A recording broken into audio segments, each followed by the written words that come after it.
KFT.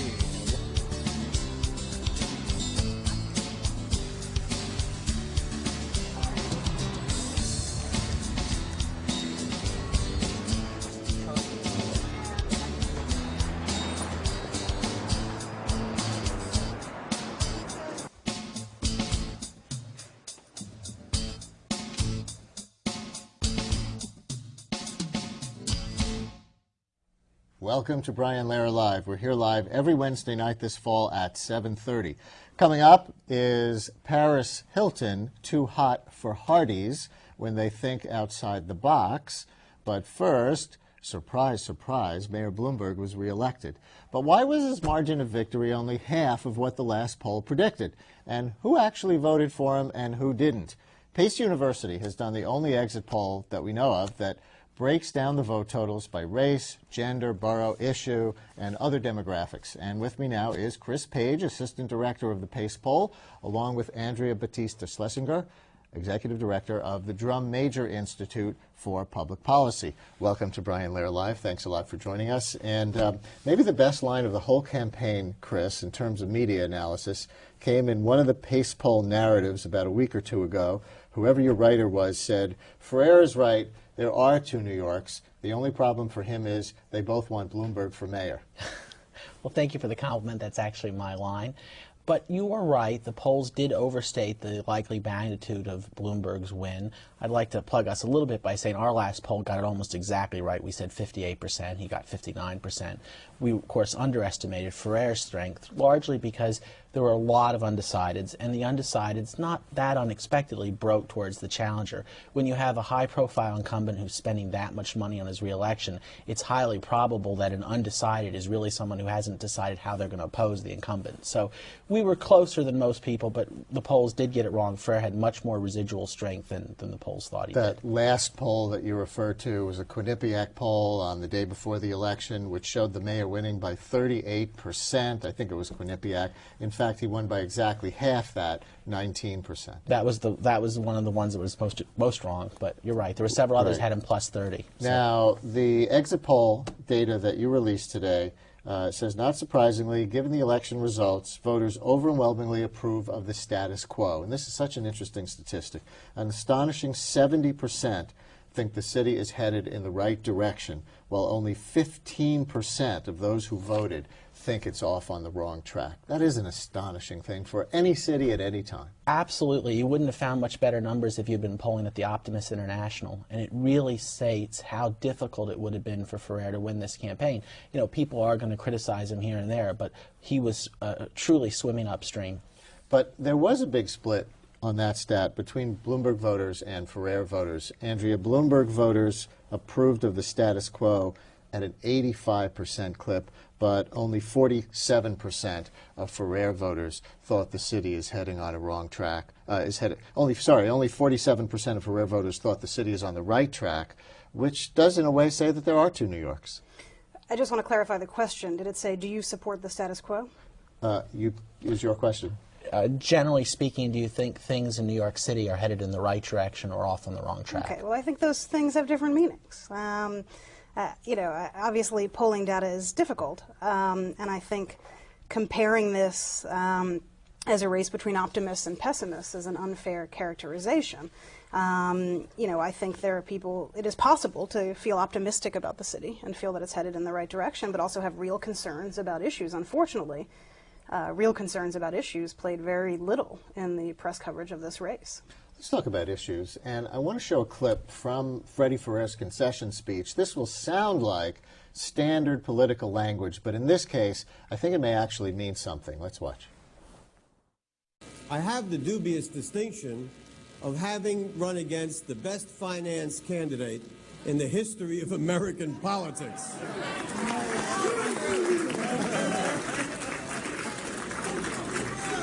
But I wouldn't change the last year for all the money in the world. Because though, of course, I ran to win, I knew I could lose. So I ran first and foremost to raise a voice for those without one. And my friends, make no mistake, this voice our voice has been heard.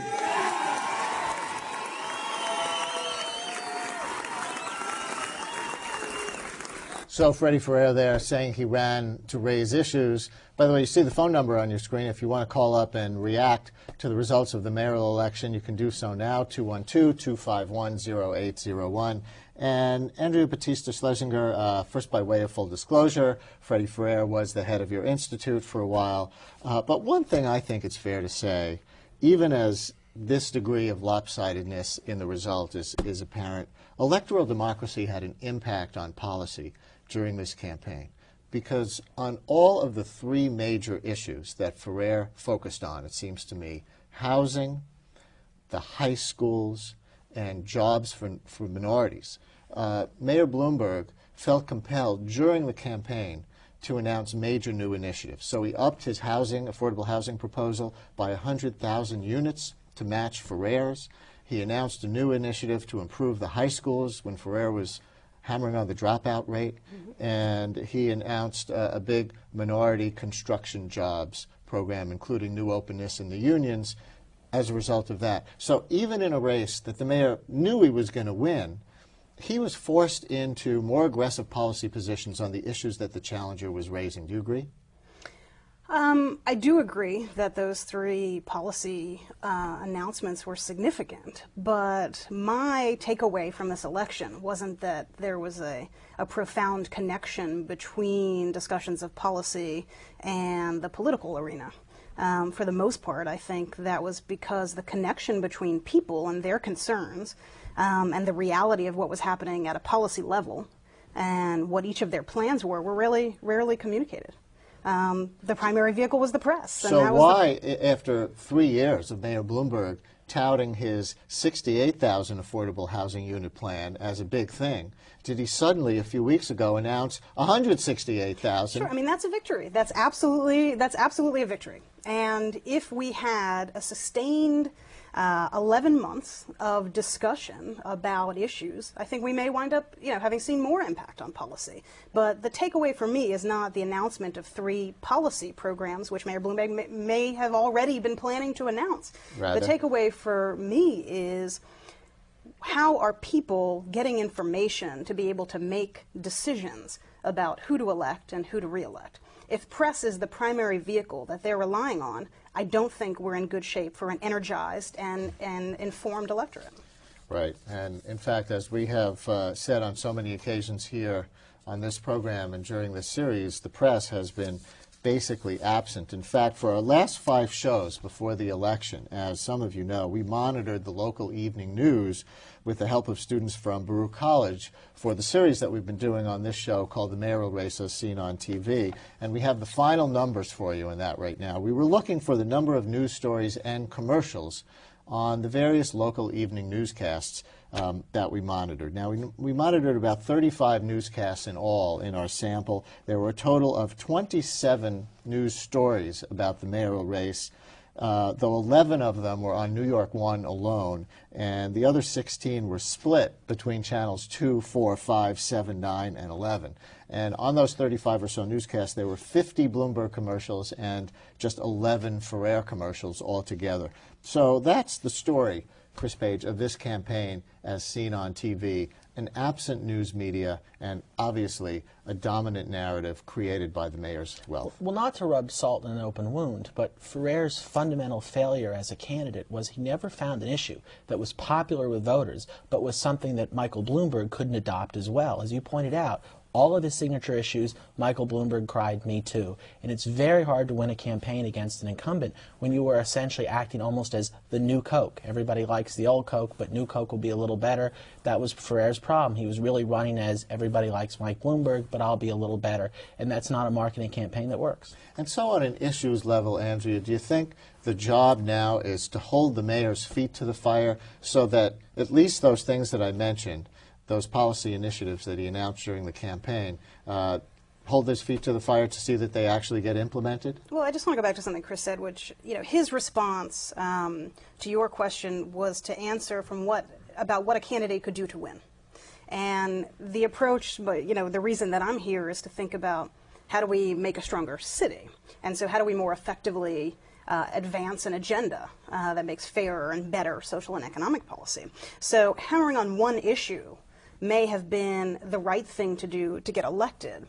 But I think when we continue, as people who are concerned about the future of the city, to cover issues in these silos that mean very little to people, we don't actually get people engaged enough to want to be involved in the political process. I mean, look at how many people voted. What do you mean by covering issues in a silo? Today's Education Day. Today's Environmental Justice Day. Today's Healthcare Day.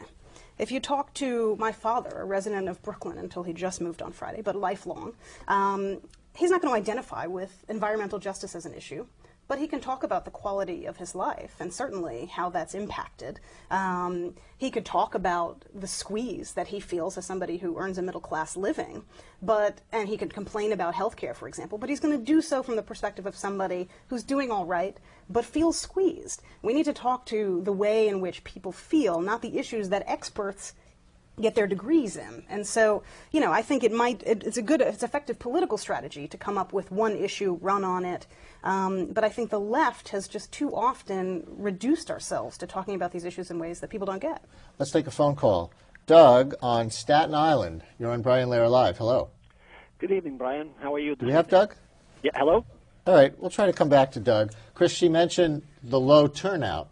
You're the stats man. How low was the turnout? Dreadful by any conceivable measure, whether you compare it to other elections or as a percentage of the electorate.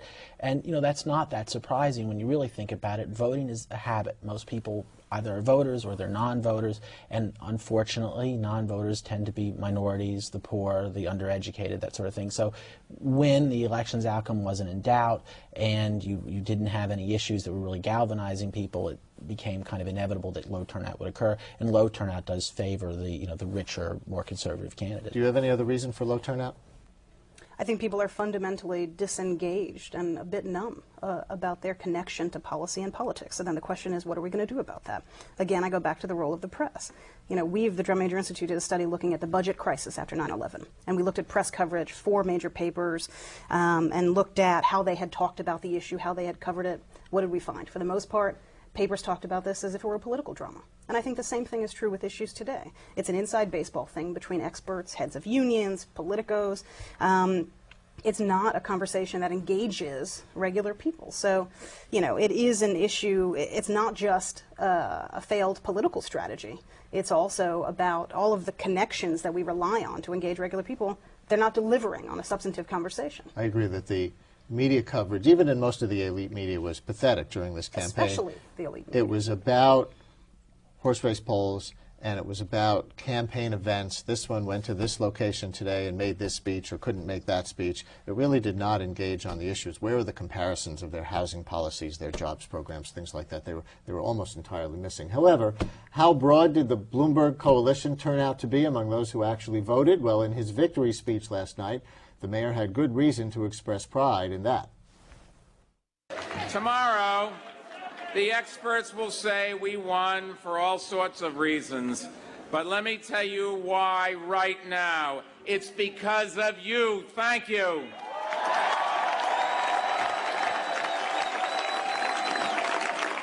Now, at that same February kickoff rally, we also said we'd build the most diverse campaign in history, and we did. Our support came from people in every borough, from every community, and every walk of life. Business leaders, civic leaders, religious leaders, the House of Labor, more than 600,000 working men and women. But, Chris Paige, the mayor did not carry every ethnic group. Absolutely.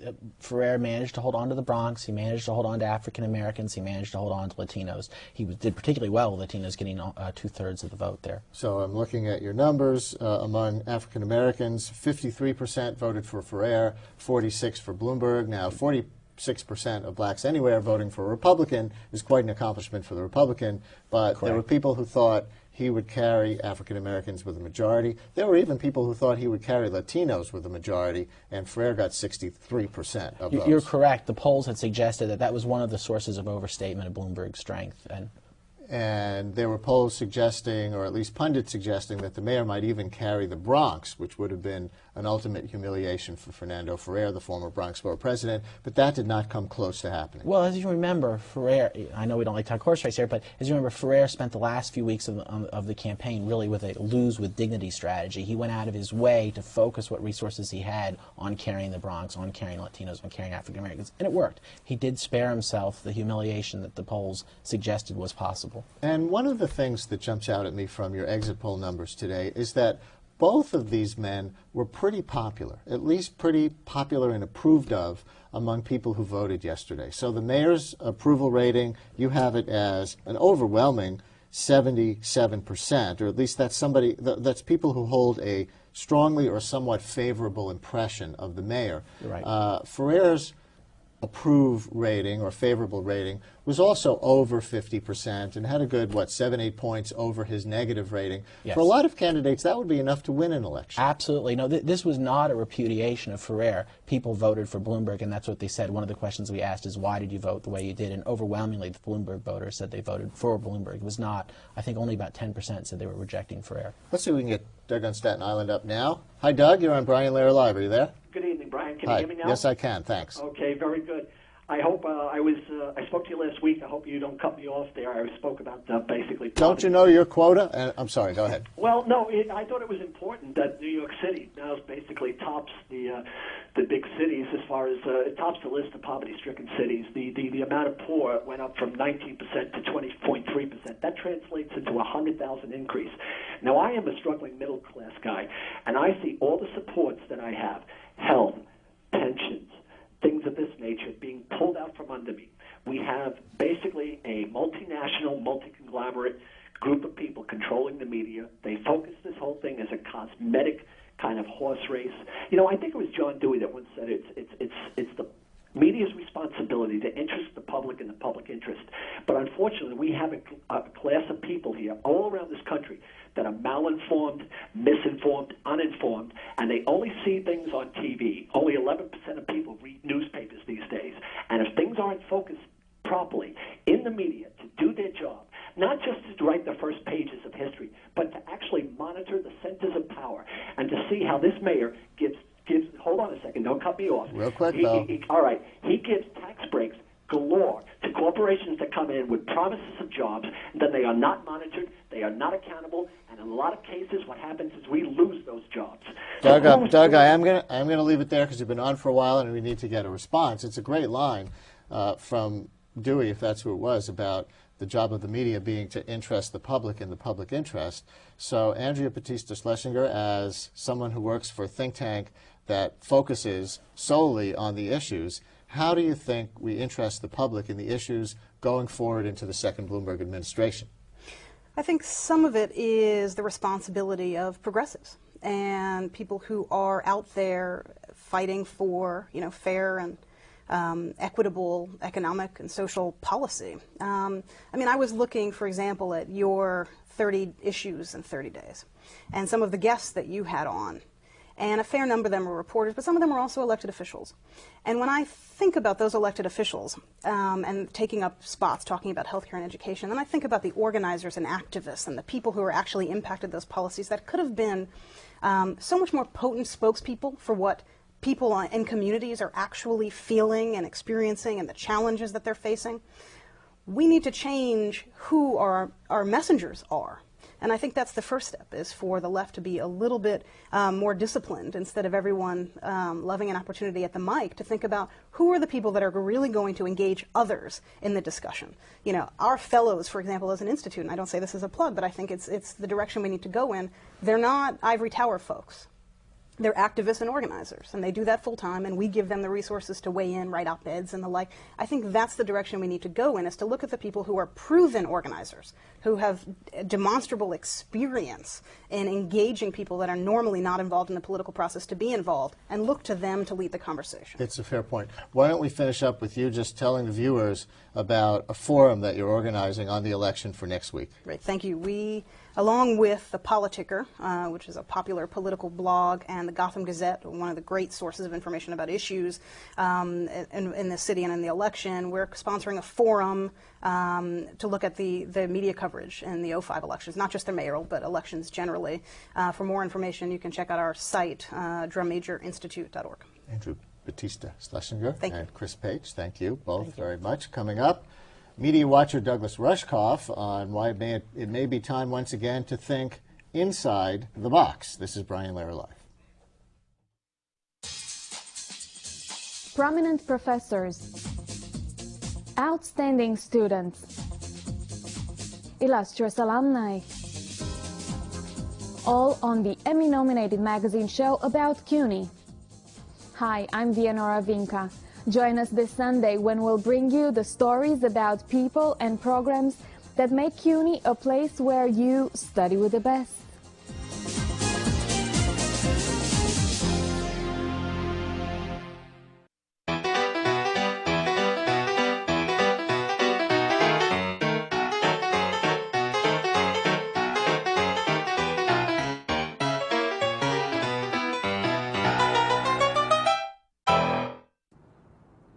Sure, my neighbors Jean and Louise, they may be superheroes with superpowers, but that doesn't make them so super at saving energy and money. I mean, I like them and all, but when Jean uses that power vision to cook dinner, Honey. or when Louise or Starbright tries to save a little on the lighting bill. Mom, a little light. I may not be able to harness the power of the elements, but I save significant cash and help the environment with appliances, electronics, and windows featuring the Energy Star label. And I improved my home energy efficiency with insulation. My thermostat? Watch this. I'm just kidding. It's programmable. I don't have to lift a finger to save on AC and heating. Mom, Dad's making fondue again. So discover your own energy-saving superpowers. Go to ase.org/consumers. Welcome back to Brian Lehrer Live. We're here live every Wednesday night this fall at 7:30. In the early 90s, Douglas Ruskoff became famous for saying kids were becoming so media savvy, advertisers couldn't fool them anymore. By the late 90s, Ruskoff took it back, saying advertisers had pushed the media to new lows. Now Douglas Ruskoff has a new book in which he derides the catchphrase that seemed to sum up innovation in the past decade, thinking outside the box. In it, he says there's no such thing as the next big thing. His book is called Get Back in the Box, Innovation from the Inside Out, coming out soon from Collins Business. Hi, Doug. Welcome to Brian Lehrer Live. Good to be with you. This is sacrilege. What do you mean, don't think outside the box? Well, it's funny. It seems to me that American business and American politics is so desperate to figure out, what's new, what's next, to hire a consultant in to tell them how to do things. I used to get just phone calls all the time during the internet era from established companies saying, will you come in and teach us how to think outside the box, or how to make a new package, how to make a new commercial, how to make a new marketing or viral marketing. And I would talk to them about, well, what is it you do? Maybe you want to, if you're making cars, maybe you want to communicate by, changing the design of the cars. And they'll say, well, we don't actually do that in-house anymore. We've outsourced the design to another firm. Or, I was talking to someone who runs an electronics firm who had nothing to do with the electronics business. The guy who runs The Gap is a Disney executive who never had experience in making garments. But let me take a step back, because when we use the phrase thinking outside the box, which has come to mean almost anything we want it to mean, right, don't we just usually mean being creative and not sticking to the usual formulas? We mean being creative by stepping outside, sort of seeing everything from above, and then being able to somehow magically imbue ourselves with new competency by being outside the thing. And what I'm arguing is that if you actually want to come up with something new, you should sort of dig down into your competency. What do you actually do? And if you do want to reinvent something, you reinvent it because you are an engineer in the very core processes involved in making your thing. We have some video examples to show you, and Doug mentioned car ads. Well, here's an example of something Doug writes about in the book, how Mini Cooper's automobile ad campaign involved inside-the-box thinking. Let's take a look.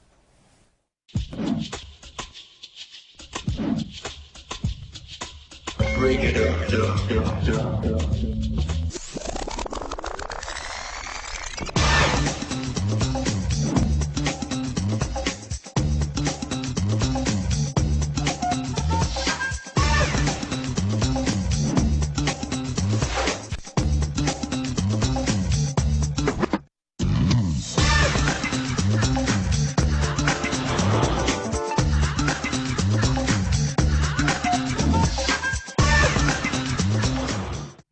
So what makes that inside the box?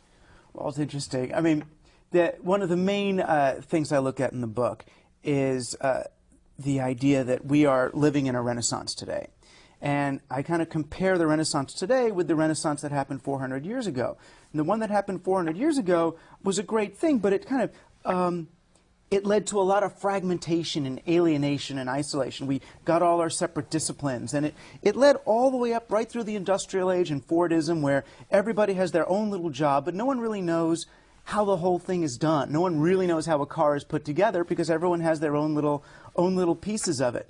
I mean, Mini's a real interesting example. I hadn't seen that commercial before, but what they're really inviting the audience to do is to see the process of a car being built from the inside out, that someone actually has an idea, someone understands how a car is designed and actually makes the thing. I mean, it's interesting, Mini has gone in and filled in really where Volkswagen has left off. You know, Volkswagen became lately, over the last 5 or 10 years, so much about image and commercials. You know, they got obsessed with their little new Beetle, which really wasn't a car that really worked so well as a car, and really die-hard Volkswagen enthusiasts who were people who were very much into a good, simple car that just worked really well and had great engineering, had gotten really kind of turned off by Volkswagen's out-of-the-box thinking about design and big plastic puffy things. Their cars really went off message, if you will. They went out of their own box, and then Mini comes in with these tight little fabulously cute but you know, professionally engineered BMW made cars,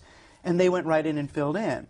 So how that's in the box thinking is it's building a car from engineering out and then letting your audience, your customers, in on the fact that this is a car that's actually engineered. And in a way helping them to design it. That is, the users can help to design it. There's an open source element there. There is. Actually, yeah, that you can come in and be part of the design of your own car, which is really the other feature of this age, that people really want to author the things that they're doing. Ironically, Volkswagen, after all this competition, decided to hire Mini's advertising agency. You know, they're not getting new engineers. They're not redesigning their cars. They're redesigning their ads. All right. Now, here's an example of a company that Doug critiques in the book. Some of them, Altria and Ben & Jerry's, and he says those last two are examples of companies that do good with their money while making a product that's bad for you. Here's the Ben & Jerry's webpage where the campaign to stem global warming. Now, an example of a company suffering on account. Well, talk about this. It's really hard to critique Ben & Jerry's, right? Because I mean, in everybody one sense, loves Ben & Jerry's. Exactly, and in one sense, they were conceived from the ground up to be a good for the world company, right? To source their stuff from, you know, good agriculture and be organic and use a lot of their money for charity. I mean, and they've done good. But if you're really going to work from the ground up, I mean, really from the inside out to do good, should you really start in a country suffering from obesity and diabetes out of control? Do you really want to start with ice cream?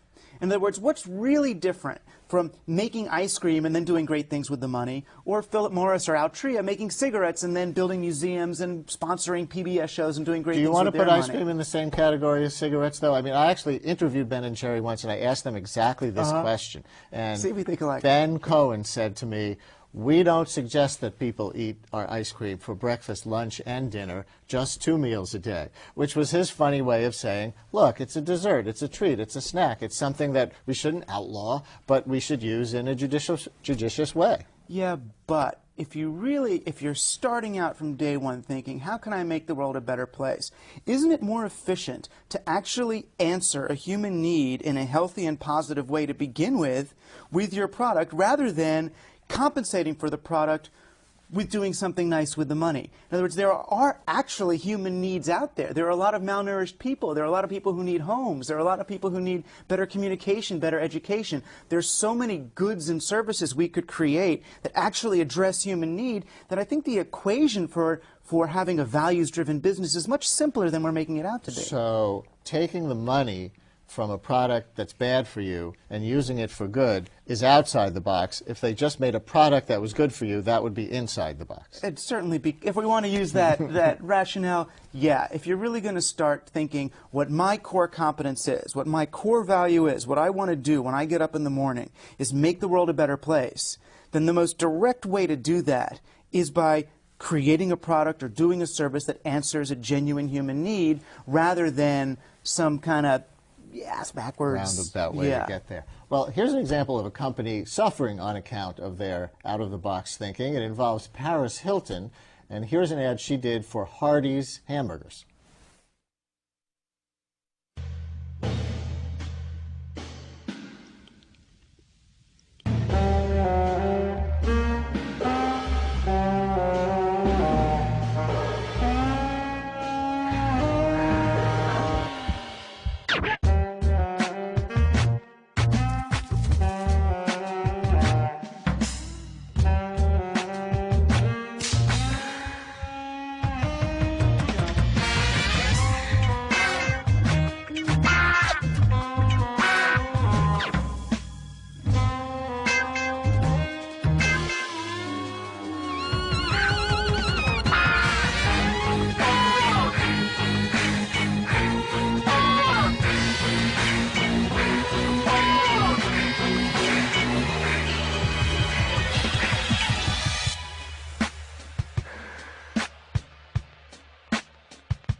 So you may have noticed that there was actually a hamburger in that commercial somewhere. I think we caught a few channel surfers on that one. and Doug, I mean, the news that attaches itself to that ad is that Hardee's sales actually went down as that campaign was running. Well, comparatively to how they had been the year before, I mean, they had increased over the year before, but at a slower rate. Okay. And they were actually down compared to the months before that.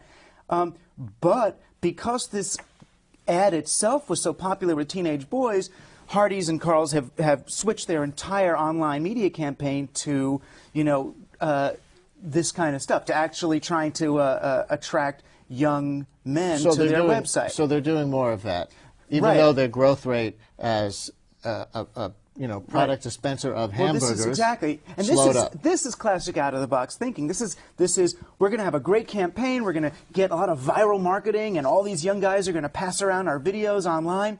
Great, but what does that actually do for your burgers? This would be great if they wanted to be in a soft-core pornographic media industry. You know, then they're doing a good business. Just like if American Express makes webisodes with Seinfeld. You know, great. A lot of people went online and saw Seinfeld webisodes, but they're not. That has nothing to do with a credit card. They're not getting credit cards because they're watching these things. So it's everyone wants to be on the bandwagon of Paris Hilton or some internet campaign or to get viral media, but what does that really have to do with what their core business is? You know, meanwhile, In-N-Out or someone else are just making great burgers and people are buying them. Maybe an ultimate example of that is Enron, which was supposed to be an energy company and then was after a while trading in the idea of moving energy without any real energy in a lot of cases. Right, well, a lot of companies do that. I mean, in some sense, the minute you have a company that goes public, you know, you're no longer really, you're not doing what you're doing. Now you're an investment scheme, at worst. Now you're an investment company. You're no longer a maker of whatever you made.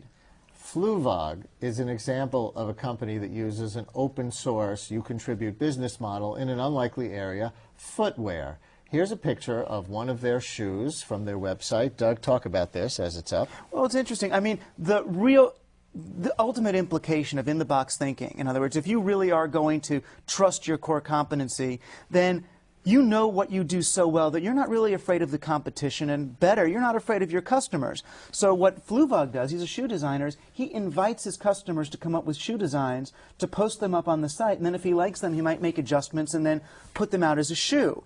Now, so that's the open source element. That's the open source People element. can contribute to the adjustments in the design.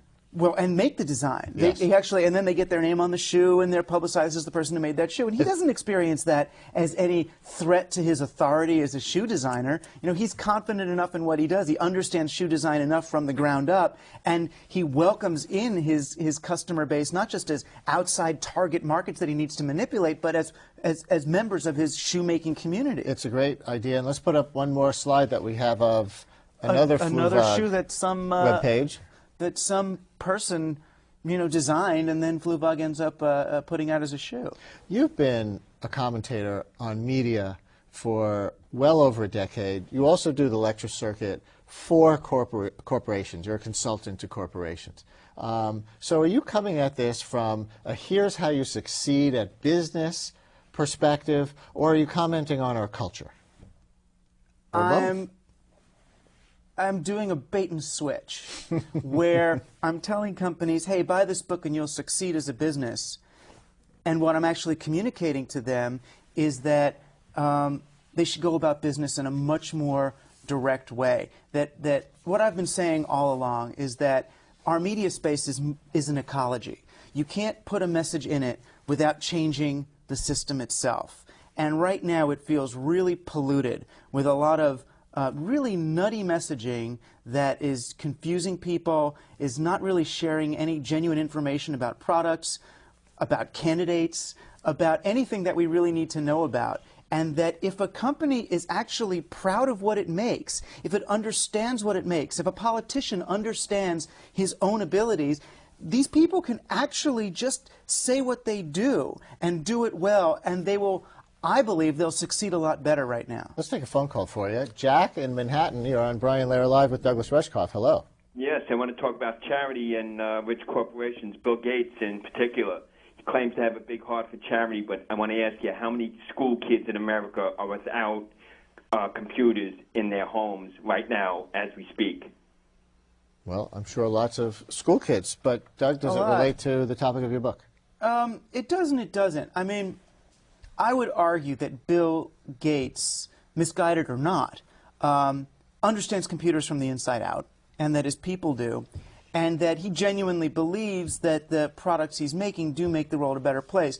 It's a little tricky because the amount of money that Gates Foundation has given to charity in Africa and AIDS is kind of on a scale beyond almost anything we've seen before. He's giving a lot of money, so right. he has to be acknowledged for that. Yeah, and it's hard to criticize him on that level.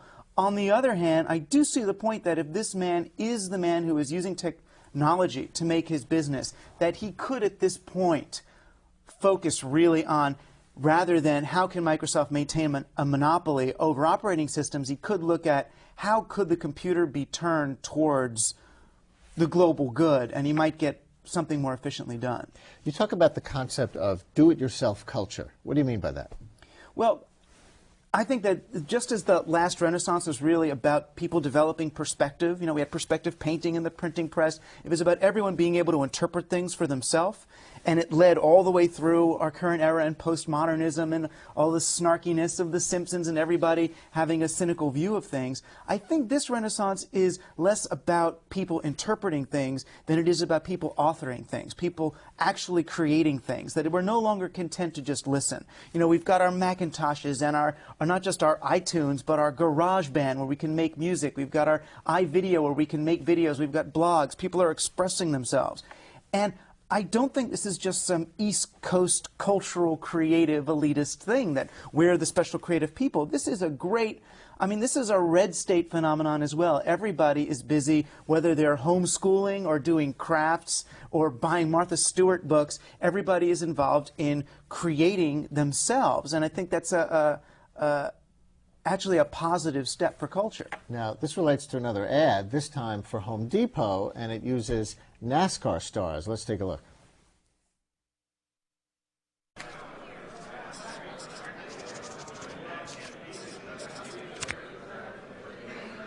Which one of those do you think will look better in my bathroom? Well, the celery ice is pretty popular right now, but kind of have a soft spot in my heart for smoky slate. Kind of adds an air of sophistication. Or you could use a suede finish. That would look great. Yeah. Thanks. No problem. Whether it's NASCAR or home improvement, the difference is know-how. Talk about that, Ed. Yeah, it's funny. I hadn't seen Home Depot and NASCAR together before, but it's an interesting little partnership because both of them are about people doing for themselves. I mean, on the one hand, you know, Home Depot is obviously the do-it-yourselfer store. Right. And the spirit of NASCAR isn't just about people watching heroes race cars, but people who are really into NASCAR also work on their own cars. It's actually part of America's love of the automobile, not just as something that's provided for them, but something that they tinker with and, you know, always have the hood up every weekend and get new parts and customize it to their own wants. You know, we just concluded our series on the mayoral race as seen on TV, and what we found was that the newscasts that we monitored, even in the newscast, the narrative of the campaign was much more driven by the Bloomberg advertising blitz than by the news stories themselves. You ever thought about that phenomenon? Yeah, I mean, and this is the interesting thing about media, and it's probably true for every industry, but the media is always the most fascinated by media. You know, I always see media as this kind of living thing that's in love with itself, right? So the best kind of story on the news is always going to be a story about media. So the funny thing about Bloomberg's, the massive money he spent on his ad campaigns, is it actually bought him more of what's called secondary media than advertising. You know, there were more minutes spent on the news talking about Bloomberg's ads than Bloomberg could even pay for. You know, it was an interesting way to commandeer the subject of the news media, but yeah, that's one of the only conversations about the campaign that I can really recall seeing on the news. Well, it sounds like you're saying kind of a new thing in this book, but could it be that thinking inside the box is sort of thinking outside the box? Well, these days, to promote core competency in a business, to tell a car company that they're going to communicate more through their cars and their commercials, to tell people that, you know, the way to get more customers is to make better stuff, has turned out to be a novel approach to business. So, I mean, ironically, for most of them, it's outside the box because for most of these people running these companies, they don't really have any connection to the industry that they're purportedly running. But for those who do, remember what it was like to design a car, make a towel, you know, go on a house call, they're going to be really pleased to realize that America, at any rate, is really desperate for companies that serve their needs in a legitimate way. Fascinating stuff. Douglas Ruskoff, thanks a lot. Thanks for having me. And coming up next, two winners of this year's Union Square Awards. This is Brian Lehrer Live. Hi, I'm Matthew Goldstein. November is CUNY month.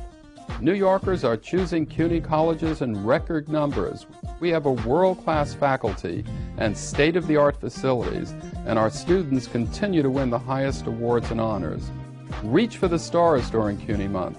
Call us at 1-800-CUNY-YES. Find us at cuny.edu. Visit the CUNY college of your choice and invest in CUNY now. Thank you.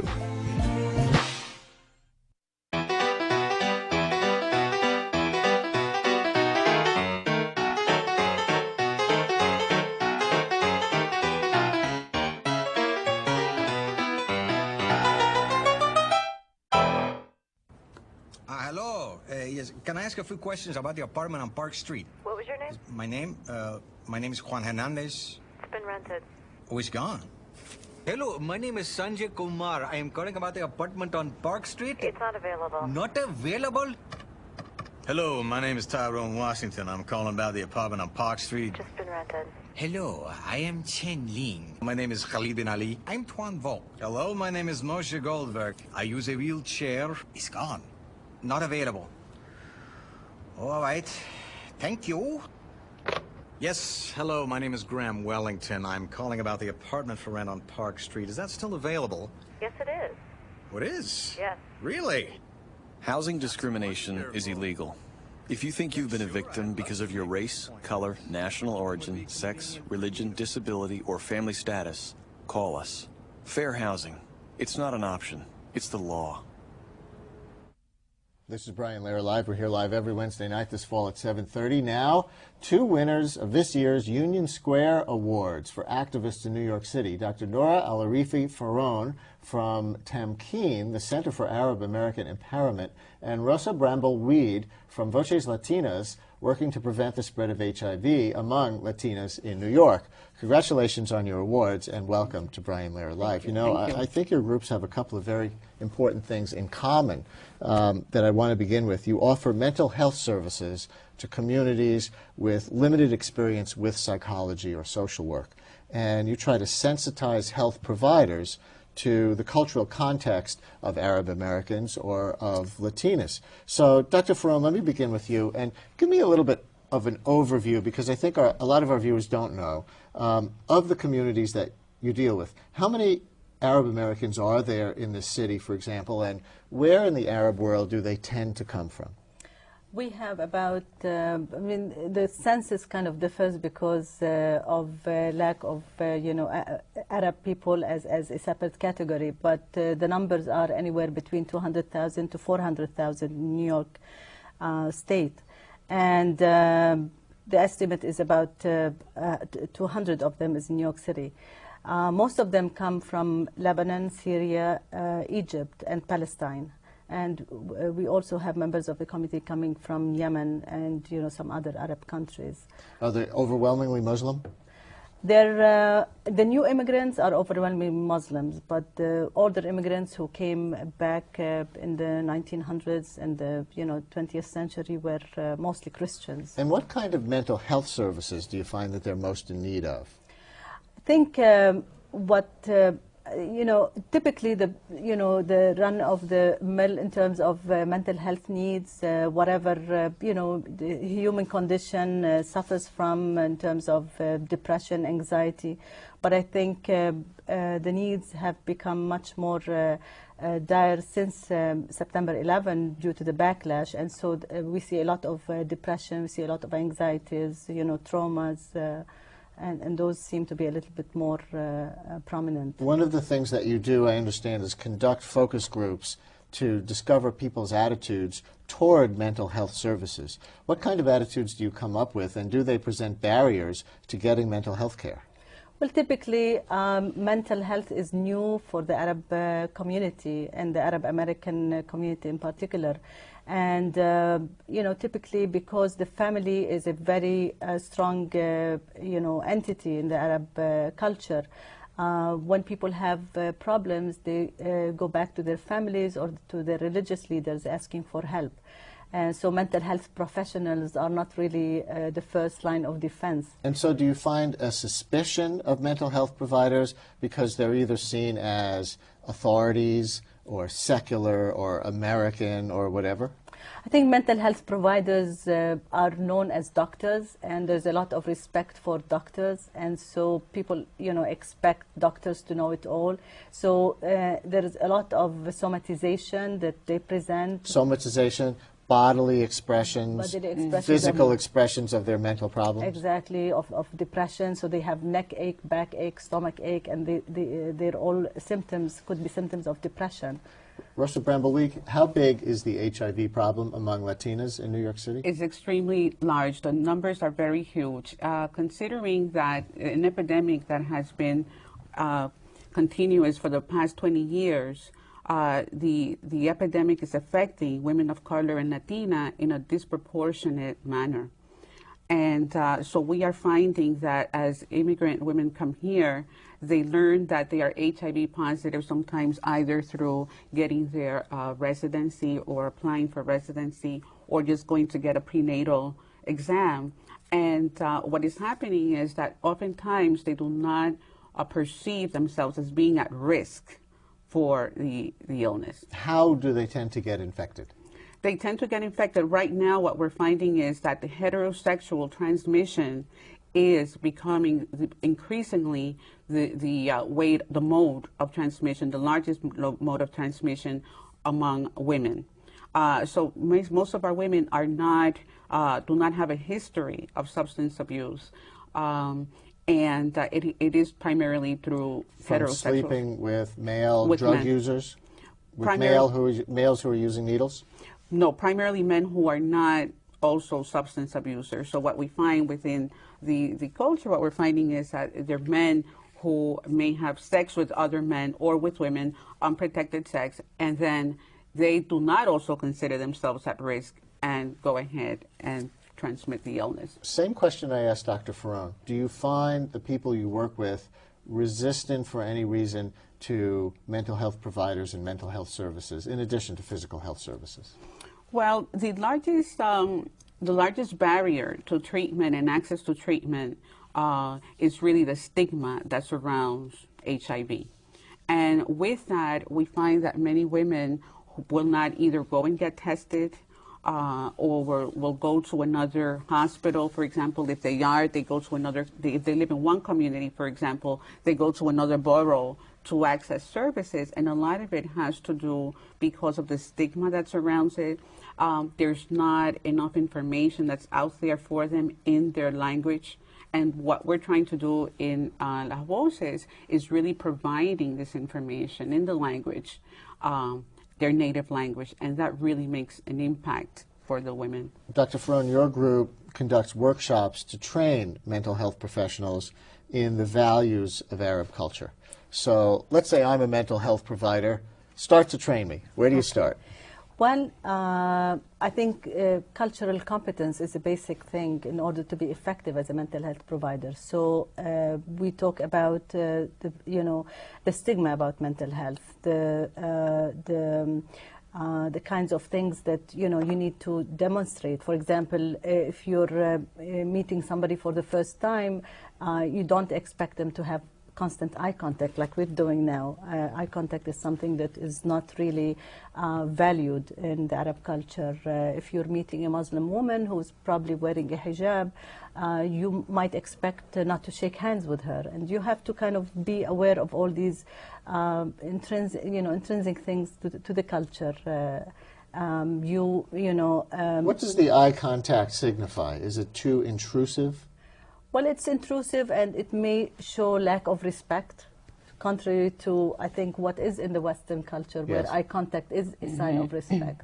So you might be talking to someone and kind of looking the other way, especially if it's a woman. And Ms. Weed, and that's similar also within the Latino culture, also maintaining that eye contact. Sometimes it's a lack of respeto, as one would say, a lack of respect in looking at an authority figure, perhaps in the eye.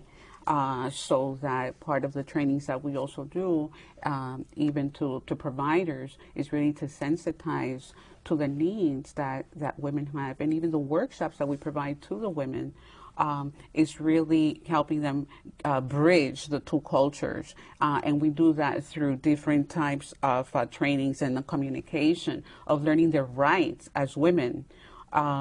Domestic violence, learning that although you're undocumented, you do have rights. And many women are not aware of that. We have forums whereby we present the information, and many times they are not aware that they are certainly have rights and they do have options. So that's one of the things that we attempt to do. Dr. Pharaon, your literature says you aim to help Arab American families cope with acculturation challenges as well as residual 9/11 backlash issues. Do you see many people with 9/11 backlash issues today? Oh, absolutely. I mean, we hear stories every day because the focus of what we're trying to do is empower the community. So we may be providing mental health, but we could find that a lot of the women that we work with do not speak English. So we created ESL classes in order to empower them. And so as a result of teaching them English, we find out about incidents that they experience on a daily basis. Some of them wear the hijab and they're still, kind of treated in a very racist manner. And we hear stories about their kids in the schools, some of the treatment they may get from staff or from their peers. So the backlash of 9/11 has not subsided. The fact that there are events and incidents of violence taking place around the globe does impact the lives of Arab Americans here. And I wonder if just the world situation itself places stress, particularly on Arab Americans, disdaining al-Qaeda, as I know the overwhelming majority do. Something like happened in Oman today with those bombings. On the other hand, perhaps not supporting U.S. foreign policy. And that in and of itself, that conflict, as placing stress on people that gets personally expressed. Right. I mean, you know, most of these families have relatives, you know, back home. So it just happened today, and I'm sure that we're going to, you know, hear about it tomorrow when we meet with our the people we work with. And, you know, they're conflicted. On the one hand, they want to make it here. They want to live the American dream. On the other hand, they know that some of the things that are happening there are, you know, creating endless stream of violence. And France, as you know, is experiencing nightly riots right now as a result of Arab French people, really their descendants for the most part, feeling so marginalized in that society. Do you think that kind of a thing could happen here? Well, I think it's a little bit different, but I think prevention is better than cure. So what we're trying to do is we put together youth empowerment programs. We have accessed the public school system, the high schools, and we're running support groups for the youth there, trying to teach them about gender issues, about acculturation, about ways to deal with all these conflicts that they experience on a daily basis. It's funny that France is considered more pro-Arab in its foreign policy than the United States. Is it less pro-Arab in its domestic policies? I think France is a different story. I think, part of the work that we need to do as Arab Americans is try to preserve our identity as Arabs, respect, our cultural heritage, and try to live the American dream. Take from the main culture, whatever. And those are compatible? And those could be compatible. And if there are conflicts, we try to kind of work them out. In France, it's different. I think what they're trying to do is trying to mold everybody, strip them of their maybe cultural heritage, identity. I mean, the story about, imposing, not wearing the hijab in the, public domain is I don't see something like this happening here. We're almost out of time. Rosa Bramble, what does your Union Square Award mean to you, and how do you think it might help prevent HIV infections among Latinas? It's very exciting, and we're really so excited and honored with the Union Square Award. And what it will allow us to do is to continue to grow in the organization. We provide a space where women can come and know that they are not alone. That is what attracts women to the program, that they have a place where they can actually feel safe and get the information that they need in order for them to make healthy decisions in their lives. We'll continue with the forums, with the workshops that we're providing. We're hoping to provide incentives for the women. We do a lot of outreach within the community. We do a lot of grassroots, going out to the beauty parlors, and that's what we're hoping to continue. And for people who want to look you up, it's called Voces Latinas. It's Voces Latinas, which in Spanish means Latin voices. And we are providing a voice for women whose voices are not often heard. Rosa Bramble, Dr. Pharaon, thank you both very, very much. Congratulations again on your awards. And that's it for tonight's Brian Lehrer Live. We're here live every Wednesday night this fall at 7:30.